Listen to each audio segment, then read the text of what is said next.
Local artists who say they're beautifying Tyler are causing controversy. For some, their murals are an expression of culture, but others say those creations are an eyesore. We turn to KETK's Frank Jefferson. He joins us live in downtown Tyler, right in front of one of those paintings. And Frank, what are people saying about the artwork behind you?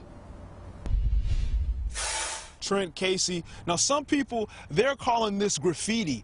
The only thing about this graffiti is that it's legal. No artists were able to touch these walls without the city's permission.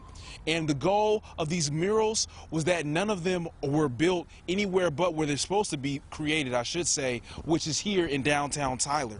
Now, the Smith County Commissioner's Court, they gave local artists permission to showcase their talents at a street art festival called Vertically Inclined. And that happened almost a month ago. And since then, many people in Tyler have spoken out against the art.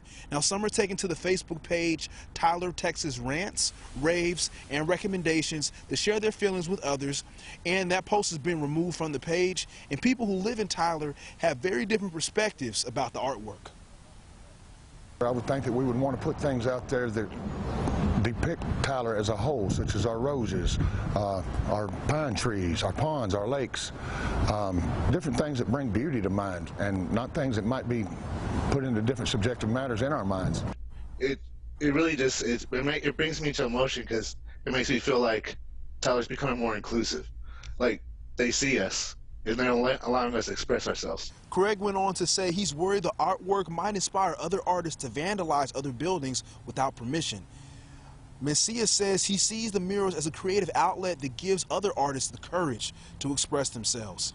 Now, the Tyler group, A Wall Near You, they helped create a lot of the graffiti that you're seeing behind me, and there is no plans to paint even more walls here in downtown Tyler. I'm live in Tyler. Frank Jefferson, KETK News.